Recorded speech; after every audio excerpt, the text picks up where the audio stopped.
नमस्कार दोस्तों, आज हम बात करेंगे JNU LLB एंट्रेंस एग्ज़ाम 2025 के बारे में। JNU एग्ज़ाम जो एंट्रेंस LLB का एग्ज़ाम हुआ था 2024 में, उसमें सिलेबस की चर्चा हम पहले ही कर चुके हैं। अब उस सिलेबस में हमें क्या पढ़ना चाहिए, किस लेवल तक पढ़ना चाहिए। सिलेबस तो हमारे पास है, लेकिन सिलेबस तो बहुत लंबा चौड़ा है। लेकिन उस सिलेबस में हम क्या पढ़ें, किस लेवल तक पढ़ें, उसके बारे में हम चर्चा करेंगे कि 2024 का पेपर का हम विश्लेषण करेंगे। उसमें कितने % किस सब्जेक्ट से रिलेटेड आए और उनका लेवल क्या था। बहुत अंदर तक पढ़ना है या किसी सब्जेक्ट को डीप से पढ़ना है, या आप नॉर्मल जानकारी से कर सकते हैं, तो उसके बारे में हम चर्चा करेंगे। इसमें हमें चर्चा करेंगे सिलेबस पे क्या पढ़ना है, कैसे पढ़ना है, और हमारे पास उसके सोर्स क्या होना चाहिए, कहाँ से पढ़ेंगे, और प्रश्नों का स्तर कैसा होगा। इस पे अगर हम सारी चर्चाएं कर लेंगे तो लगभग हमें एक सिलेबस के बारे में पूरी जानकारी हो जाएगी। तो जैसे भारतीय राजनीति, इंडियन पॉलिटी के 20 क्वेश्चन आते हैं, उससे रिलेटेड ऑलरेडी पेपर मैंने बना दिया है। उसमें जो 20 PYQ थे वो बता दिया है। तो 20 PYQ अगर आप देख लेंगे तो आपको लेवल पता चल जाएगा कि इंडियन पॉलिटी में हमें प्रस्तावना, मूल अधिकार, नीति निर्देशक तत्व, मूल कर्तव्य, राष्ट्रपति, प्रधानमंत्री, संसद, महान्यायवादी, उच्चतम न्यायालय, राज्यपाल और विधानमंडल, ये ऊपर से आपको पढ़ना है।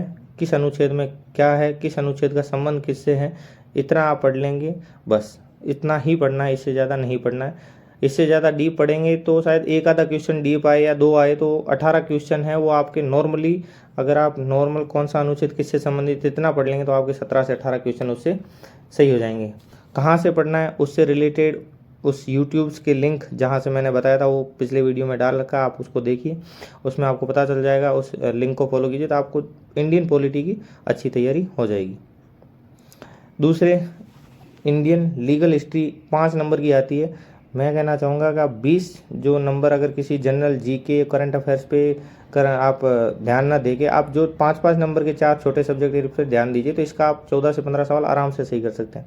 इंडियन लीगल हिस्ट्री है जिसमें भारत शासन अधिनियम 1909, जिसको मार्ले मिंटो सुधार बोलते हैं, भारत शासन अधिनियम 1919 जिसको मोंटेस्क्यू चेम्सफोर्ड सुधार बोलते हैं, भारत शासन अधिनियम 1935 और भारत शासन अधिनियम 1947, ये 4 अधिनियम पढ़ेंगे। इन चारों में द्वैध शासन कहाँ हो गया, किसके क्या कारण थे, कौन उत्तरदायी कारक था, नॉर्मल, इनको आप एक बार पढ़ लेंगे, किसी यूट्यूब से भी पढ़ लेंगे तो आपके सारे इन 5 में से 4 सवाल सही हो जाएंगे।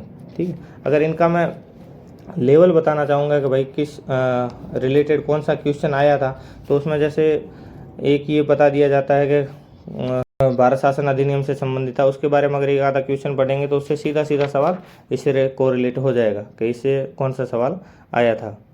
ठीक, तो जैसे एक क्वेश्चन है कि किस अधिनियम द्वारा भारत में द्वैध शासन प्रणाली पुनर्स्थापित की गई। ठीक है, तो ये सीधा क्वेश्चन पूछा कि कौन सा अधिनियम था, वो तो भारत सरकार अधिनियम 1919 मोंटेस्क्यू चेम्सफोर्ड अधिनियम। तो ऐसे क्वेश्चन पूछा जाता है। दूसरा क्वेश्चन अगर इससे रिलेटेड और लेंगे तो एक क्वेश्चन आया था, भारत परिषद अधिनियम 1909 द्वारा तैयार की गई योजना पर आधारित। जैसे तो किस योजना पर आधारित थी, तो लॉर्ड मिंटो और मार्ले उस समय भारत सचिव था और लॉर्ड मिंटो भारत का गवर्नर जनरल था। तो ये सीधे क्वेश्चन पूछते हैं, तो आप इसको सिर्फ सिंपल वे में पढ़ना है तो उसको आराम से पढ़ेगा। एक जैसे 1935 का इसका एक सवाल ये था, 1935 अधिनियम के अंतर्गत सृजित संघीय न्यायालय का निम्नलिखित में से किस तारीख को औपचारिक उद्घाटन किया गया। जो संघीय न्यायालय था उसका 1 अक्टूबर 1937 को किया गया। ठीक है ना, तो ये आप अगर आप पढ़ेंगे तो इससे रिलेटेड आपको सारा का सारा आंसर मिल जाएगा। तो आपको इतना ही तैयारी करना है कि क्या करना है। ठीक, तो इसके बाद है द एडवोकेट एक्ट 1961 5 नंबर का, the consumer protection act 2019, the environment protection act 1986। इससे मैं छोटे वीडियो बना दूंगा, तीनों टॉपिक के 15 नंबर के और 5 नंबर उस पर, टोटल 20 नंबर के मैं 4 वीडियो डालूंगा। अगर आप 4 वीडियो को देख लेंगे, 7 तारीख के बाद वीडियो बनाना शुरू करूँगा, तो उससे क्या ना आपके 20 में से 15-16 नंबर कहीं नहीं जाएंगे। बस एक बार उन सबको पढ़ना पड़ेगा, देखना पड़ेगा, मैं उसी आधार पर बना दूंगा वीडियो। आपको वीडियो की क्वालिटी अच्छी ना लगे, लेकिन सोर्स और उसमें जो रिसोर्सेज होंगे वो बहुत अच्छे होंगे, आप उनको देख लीजिएगा। अगर आप पूर्ण समर्पित है कि आपको एडमिशन चाहिए तो वो आपके लिए कंटेंट बहुत ही होगा, उसको पढ़ने से आपका सिलेक्शन कोई नहीं रोक सकता। उसमें से आप 20 में से 14-15 अंक आराम से आ सकते हैं। ठीक है, अगला है इंग्लिश, जो 10 नंबर की आती है। तो इंग्लिश जो लास्ट ईयर का पेपर हमने देखा है उसमें से एंटोनिम्स एक क्वेश्चन आया था, एक सिनोनिम्स का, एक नरेशन का, एक एक्टिव वॉइस और एक आर्टिकल। ये मैंने आपके सामने लास्ट ईयर के पेपर की स्लाइड डाल रखी है, आप इसको देखेंगे, जूम करके देख ली तो आपको पता चल जाएगा उसका लेवल क्या था। ठीक है, एक मॉडल से, एक टेंस से और एक फ्रेजल वर्ड से क्वेश्चन आए थे। ये टोटल मैंने 2 फोटो इसमें अपडेट कर रखे हैं। ये 10 क्वेश्चन, ये 10 के 10 इंग्लिश से आए हैं। आप वीडियो को पॉज कीजिए और इनको देखिए, आप इसका इंग्लिश का लेवल पता चल जाएगा। 10th स्टैंडर्ड की इंग्लिश है, आप उसको पढ़िएंगे तो आपको आराम से समझ में आ जाएगा इंग्लिश किस लेवल से हमें करना है। हिंदी के 10 क्वेश्चन आते हैं। 10 क्वेश्चन में अब मैंने जो ये एक एक टॉपिक डाला, सबका एक एक क्वेश्चन आया था। एक संज्ञा से, सर्वनाम से, विशेषण से, क्रिया से, विलोम शब्द से, समोच्चारित भिन्नार्थ शब्द से, एक उपसर्ग से और एक प्रत्यय से। टोटल इतने क्वेश्चन आए थे 10। तो 10 का जो स्टैंडर्ड था क्वेश्चन का वो बहुत ही साधारण था। अगर अच्छे से करेंगे तो आपके 10 में से 10 सही है, नहीं तो 9 तो कहीं नहीं जाएंगे। नॉर्मल हिंदी पढ़िए आप, कोई ज़्यादा हिंदी पढ़ने की ज़रूरत नहीं है। नॉर्मल हिंदी अगर आप पढ़ेंगे तो आपके सारे के सारे सवाल सही होते हैं। ठीक है, जैसे वीर शब्द का विलोम शब्द क्या था, ये क्वेश्चन पूछ लिया। कल शब्द का समोच्चारित भिन्नार्थ शब्द क्या होगा, ये पूछ लिया। तरुण का विलोम शब्द क्या होगा, ए, अरे, ओ किस कारक की विभक्ति चिन्ह है, भलाई शब्द में किस प्रत्यय का प्रयोग हुआ है। ये सारे जो PYQ है लास्ट 2024 का, उसमें पूछे गए हैं। कोई इधर आ रहा है तो इसमें कोई एक शब्द है, वो कौन सा सर्वनाम है, ये पूछ लिया गया। एकदम बिल्कुल सामान्य से सवाल पूछे गए थे, इसमें कोई ज़्यादा नहीं पूछा गया था। एक क्वेश्चन थोड़ा था, अगर किसी ने नहीं पढ़ा तो संख्यावाचक विशेषण के कितने भेद होते हैं, ये कोई ज़्यादा डीप नहीं पढ़ता, तो थोड़ा सा ऐसा लगा कि भाई ये अगर कोई टफ किसी ने नहीं पढ़ा है तो ठीक है, उसके बारे में एक शब्द था। और सामान्य विज्ञान, सामान्य विज्ञान का क्या है ना, 10th स्टैंडर्ड का आता है।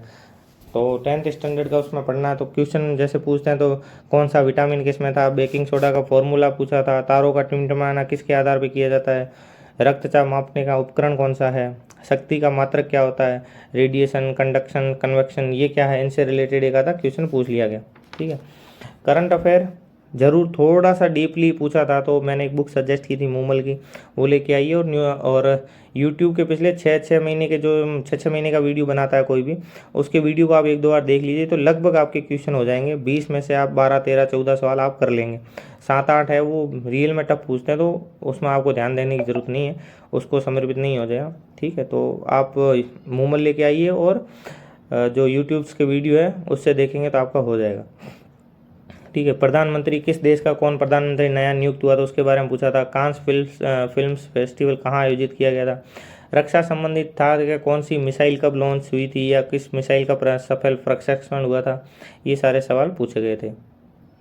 ठीक, रीजनिंग, रीजनिंग के रक्त संबंध, चक्रवर्ती ब्याज, आकृतियाँ, ऐसे सवाल पूछे गए थे। तो रीजनिंग से रिलेटेड है, मैंने ये 3 फोटो हैं रीजनिंग के लास्ट क्वेश्चन के, वो अपडेट कर रखे हैं। इन सारे क्वेश्चंस की मैं एक PDF बना रहा हूँ, उस PDF को बना के मैं 7 तारीख को एक वीडियो बनाऊंगा जिसमें सारे के सारे ये वीडियो डाल दूंगा। तो आप 7 तारीख को जो PYQ का पूरा 100 क्वेश्चन है उसको आप देखेंगे तो आपको पता चल जाएगा। बाकी सामान्य जानकारी तो मैंने दे ही दी है। ये दूसरा पेपर है जो मैंने डाल रखा, रीजनिंग का, देख लिया आपके किस आधार के पेपर थे। ठीक है, ये रीजनिंग एंड मैथ का जो क्वेश्चन थे वो सारे पेपर इसमें डाल रखे हैं। ठीक है,